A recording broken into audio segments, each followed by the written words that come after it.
Hello दोस्तों, स्वागत है आपका फिर से एक बार हमारे नए वीडियो में। तो इस वीडियो में हम लोग देखेंगे सेमेस्टर 6 का, जिसका मेजर पेपर हिस्ट्री है। ठीक है, और पेपर क्या रहने वाला है आपका मेजर 12। ठीक है, इसमें आप लोगों को 4 मेजर पेपर पढ़ना है। ठीक है, जो कि ये आपका मेजर पेपर 12 है, यानी फर्स्ट मेजर पेपर है। ठीक है, तो जैसा कि आप लोगों को बताया था कि हिस्ट्री का क्लास कल से शुरू होने वाला है। ठीक है, तो ये आज से आप लोगों का इसका क्लास शुरू हो गया है। ठीक है, तो हम लोगों का प्रश्न क्या है, पहला, छोटा नागपुर काश्तकारी अधिनियम 1908 का वर्णन करें। जो छोटा नागपुर काश्तकारी अधिनियम था 1908 का, उसका क्या करना है, वर्णन करना है। तो सबसे पहले इसका उत्तर जाने से पहले इसको छोटा सा वर्ड में आप लोगों को समझा देते हैं कि ये जो छोटा नागपुर काश्तकारी अधिनियम है वो क्या है। ठीक है, तो ये जो जी क्या बोलते हैं इसको, CNT एक्ट बोलते हैं। ठीक है, शॉर्ट फॉर्म में आप लोग CNT एक्ट बोल सकते हैं। तो यह जो है सो आदिवासी क्षेत्रों के जो भूमि होता था उसके बचाव के रूप में एक कानून बनाया गया था। ठीक है, तो उसी को CNT एक्ट यानी छोटा नागपुर काश्तकारी अधिनियम के नाम से जाना जाता है। समझ में आ गया आप लोगों को कि छोटा नागपुर काश्तकारी अधिनियम जो है वो क्या है। ठीक है, यह जो है जो ब्रिटिश क्या बोलते हैं, यह जो है आदिवासी जो क्षेत्र था उसके भूमि को संरक्षण प्रदान करता था। ठीक है, CNT एक्ट, और विशेष रूप से किसान और जो मजदूर थे उन लोगों के लिए।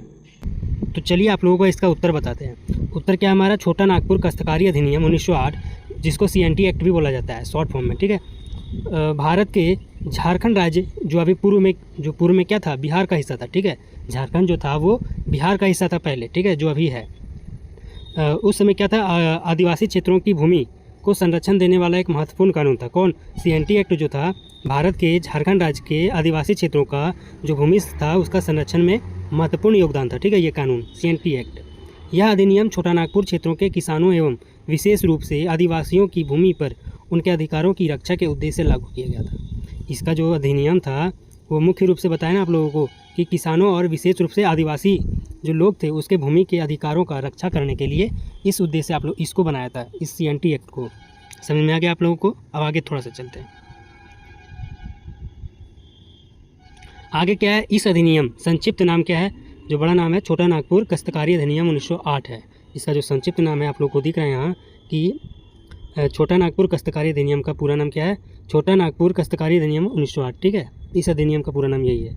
इसका प्रसार जो है उत्तरी छोटा नागपुर और दक्षिणी छोटा नागपुर, ठीक है, और क्या है, पलामू प्रमंडल है। ठीक है, 3 में है, एक उत्तरी छोटा नागपुर, एक दक्षिणी छोटा नागपुर और एक पलामू प्रमंडल है। ठीक है, अब आगे देखते हैं। यह अधिनियम भूमि संबंधित शोषण विशेष रूप से बाहरी लोगों, जिसको क्या कहते हैं, डिक्कुओं, ठीक है, तिगुओं द्वारा आदिवासी को भूमि हड़पने की प्रवृत्ति को रोकने के लिए लाया गया था।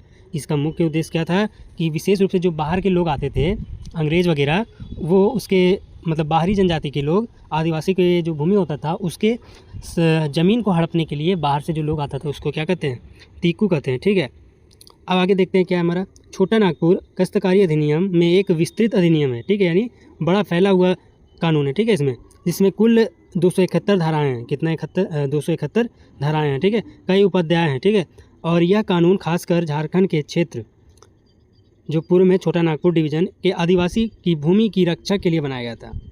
ठीक है, आप लोगों को बता दिए थे ऊपर कि इसका जो मुख्य रूप से झारखंड का जो क्षेत्र है आदिवासी क्षेत्र, उसके भूमि की रक्षा करने के लिए यह जो है CNT एक्ट ला गया था। इसमें जो है कुल धाराएँ कितना है, 271। ठीक है, तो इतना सारा धाराएँ अगर बताने लगे तो इस वीडियो में भी नहीं होगा, जो कि आप लोगों के लिए उतना धारा इसमें ज़रूरी नहीं है। ठीक है, तो आप लोग उतना धारा तो नहीं लिख पाएंगे, अगर जितना धारा हो सके 10-15, लेकिन लिखने से उतना कोई फ़ायदा नहीं है। ठीक है, इसमें अभी सिर्फ BA में थोड़ा सा इसमें उतना एक्सप्लेनेशन से नहीं बताना है, इसमें आप लोगों को थोड़ा सा शॉर्ट में, क्योंकि बहुत बड़ा है, इसका जो धारा लिखने लगेगा तो कम से कम 30-40 पेज लिखा जाएगा। ठीक है, जो कि आप लोगों का 32 पेज ही लिखना होता है। अब आगे देखते हैं, आगे क्या है, CNT एक्ट पारित। CNT एक्ट कब लागू किया गया, ठीक है, 11 नवंबर 1908 को छोटा नागपुर काश्तकारी अधिनियम को लागू किया गया। ठीक है, कब लागू किया गया इसको, CNT एक्ट को 11 नवंबर 1908 को। ठीक है, लेकिन इसका प्रारूप 1903 को ही तैयार हो गया था। इसका जो प्रारूप है, इसका जो ढांचा है, इसका जो स्ट्रक्चर है वो 1903 को ही तैयार हो गया था। ठीक है, इसमें जो है 271 धाराएँ, 2 अनुसूची और 19 अध्याय हैं। ठीक है, आप लोगों को ऊपर में बताया कि 271 इसमें धारा है और 2 अनुसूची है और 19 अध्याय। ठीक है, इसमें सबसे पहले कलकत्ता गजट में प्रकाशित किया गया। इसे सबसे पहले कहाँ लागू किया गया, कलकत्ता में। ठीक है, इस अधिनियम को जॉन H. हॉफमैन ने तैयार किया था। ठीक है, इसको सबसे पहले जॉन H. हॉफमैन ने तैयार किया था। ठीक है, और कहाँ सबसे पहले प्रकाशित किया? कलकत्ता में। ठीक है, यहाँ पे आप लोगों को समझ में आ गया। तो आगे चलते हैं हम लोग। ठीक है, अब देखिए CNT एक्ट का उद्देश्य क्या क्या है। ठीक, चलिए CNT एक्ट का उद्देश्य क्या है? छोटा नागपुर में भूमि संबंधित विवादों को समाप्त करना। जो वहाँ पे जो छोटा नागपुर जो था, उसमें जो लोग उसका भूमि जो हड़प लेता था, आदिवासी लोग, ठीक है, जो आदिवासी लोगों का भूमि जो हड़प लेता था बाहर के लोग, उसको समाप्त कर दिया। ठीक है, CNT एक्ट ने। अब आगे क्या विशेषता है इसका? जनजाति में विद्रोह को नियंत्रित करना। जो बाहर के जो जनजाति लोग थे वो जमीन को हड़पने के लिए विद्रोह करते थे, लड़ाई झगड़ा करते थे। लेकिन फिर क्या हुआ? CNT एक्ट पारित हो गया, तो वहाँ पे विद्रोह क्या हो गया? नियंत्रित हो गया। ठीक है, अब तीसरा पॉइंट क्या है? जनजाति समुदायों की भूमि संबंधित अधिकारों की रक्षा करना। जनजाति लोगों का जो था वहाँ पे ज़मीन संबंधित अधिकार, उसका क्या किया गया? रक्षा किया गया। ठीक है, किसके द्वारा? CNT एक्ट के द्वारा। अब आगे पॉइंट क्या है? जनजातियों की भूमि संबंधित मालिकाना हक प्रदान करना। ठीक है, जो जनजाति लोग थे, मतलब वहाँ के जो आदिवासी या कोई भी मूल निवासी जो थे वहाँ के, जिसका ज़मीन है उसका मालिकाना हक प्रदान किया गया। जो मालिक है उसी का हक रहेगा। ठीक है, कोई भी उसका बाहरी लोग उसका ज़मीन को हड़प नहीं सकता है। आप लोगों को इसका उद्देश्य, महत्व समझ में आ गया आप लोगों को। अब हम आगे चलते हैं, इसका मुख्य विशेषता क्या है? इसका मुख्य विशेषता क्या है? छोटा नागपुर कस्तकारी अधिनियम 1908। अगला पॉइंट हमारा क्या है? भूमि की गैर हस्तांतरणीयता। ठीक है, अब इसका क्या है मुख्य विशेषता? देखते हैं। यह अधिनियम आदिवासियों की भूमि को गैर आदिवासियों को बेचने, गिरवी रखने या दान करने पर प्रतिबंध लगाता है। इससे उनकी भूमि सुरक्षित रहती है। क्या बोल रहा है कि यह अधिनियम जो है आदिवासियों की भूमि, जो गैर आदिवासी थे, गैर आदिवासी मतलब बाहर के जो लोग थे, उसकी भूमि को बेचने और गिरवी रखने और या दान देने का क्या लग गया? प्रतिबंध लग गया, रोक लग गया। कोई उसका ज़मीन को हड़प कर बेच नहीं सकता है। ठीक है, और उसकी भूमि जो है सुरक्षित रहती है। इसकी पहली विशेषता ये आप लोग देख लिए। अब अगली विशेषता हम लोग देखते हैं। अगला पॉइंट है काश्तकारों का संरक्षण। काश्तकारों को भूमि से बेदखल नहीं किया जा सकता है। जो वहाँ के काश्तकार थे उसकी भूमि को बेदखल नहीं किया जा सकता है जब तक कि कानूनन उचित कारण ना हो, जब तक कि कोई उचित कारण ना हो। ठीक है, कानून के द्वारा कोई उचित कारण नहीं हो तब तक उसका ज़मीन को बेदखल नहीं किया जा सकता है, हड़पा नहीं जा सकता है। ठीक है, अब तीसरा पॉइंट हमारा क्या है? अस्थायी और अस्थायी काश्तकारों की परिभाषा। अधिनियम में काश्तकारों को अस्थायी और अस्थायी रूप में वर्गीकृत किया गया है। ठीक है, जिसको परमानेंट और टेम्पररी कहते हैं। ठीक है, इससे उनके अधिकारों की सीमा स्पष्ट होती है। अब हम लोग आगे देखते हैं। अगला पॉइंट हमारा है भूमि का रिकॉर्ड और पंजीकरण। भूमि का रिकॉर्ड रखना अनिवार्य किया गया। ठीक है, भूमि का जो रिकॉर्ड है यानी जो उसका कागज़ पत्र है उसको अनिवार्य किया गया, और जिससे स्वामित्व और काश्तकारी अधिकारों की स्पष्टता बनी रहे। ठीक है, जिससे क्या हुआ? मेन मालिक को उसका हक प्रदान किया गया। अब आगे देखते हैं हम लोग भूमि के उपयोग में बदलाव पर प्रतिबंध। क्या है? कृषि भूमि को गैर कृषि प्रयोजनों से जैसे उद्योग कृषि भूमि को गैर कृषि प्रयोजनों जैसे उद्योग, आवास आदि में बदलने के लिए सरकार से अनुमति की आवश्यकता है। ठीक है, जैसे कृषि का भूमि है, ठीक है, और गैर कृषि प्रयोजन से उद्योग वहाँ पे बनाना चाहता है, कोई आवास यानी घर बनाना चाहता है, तो ये सब की अनुमति के लिए सरकार को आवश्यक माना गया। ठीक है, सरकार का अनुमति लेकर ही इसको बना सकता है। तो ये सब जो है भूमि का बदलाव पर प्रतिबंध लाया गया था। ठीक है, अब आगे देखते हैं। छठा पॉइंट हम लोगों का क्या है? पुनः प्राप्ति का अधिकार। यदि कोई भूमि गैर कानूनी रूप से हड़पी गई है, जैसे कि कोई भूमि को गैर कानूनी द्वारा लड़ाई झगड़े करके या होता है ना एक भड़दंग मचा के भूमि को हड़प लिया गया, ठीक है, तो असली मालिक को न्यायालय के माध्यम से वापस पाने का अधिकार है। तो वहाँ से क्या है, केस कर सकता है और कानून के द्वारा, न्यायालय के द्वारा जो है अपना ज़मीन को वापस पा सकता है। ठीक है, तो ये सब CNT एक्ट के द्वारा मुमकिन हो रहा है। अब हम लोग का अगला क्या है? सामाजिक सुरक्षा और परंपरागत अधिकारों की रक्षा। ठीक है, क्या बोल रहा है यहाँ पे? यह अधिनियम आदिवासी समुदाय के परंपरागत अधिकारों और सामाजिक संरचना को कानूनी संरक्षण देता है। यह अधिनियम जो है CNT एक्ट का जो अधिनियम है, ये आदिवासी लोगों का जो परंपरागत अधिकार आ रहा है, ठीक है, और सामाजिक संरचना जो है वो कानून संरक्षण देता है। ठीक है, कानून उसको क्या देता है?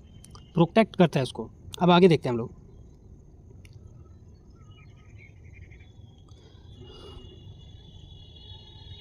आठवां क्या है? अगला पॉइंट हमारा है न्यायिक संरक्षण। इस अधिनियम के अंतर्गत काश्तकारों को न्यायालय की सहायता मिलती है। इस अधिनियम के अंतर्गत क्या होता है? काश्तकार को न्यायालय द्वारा सहायता मिलता है, मदद मिलता है। ठीक है, भूमिधारी अपने अधिकारों की रक्षा के लिए अदालत में अपील कर सकती है।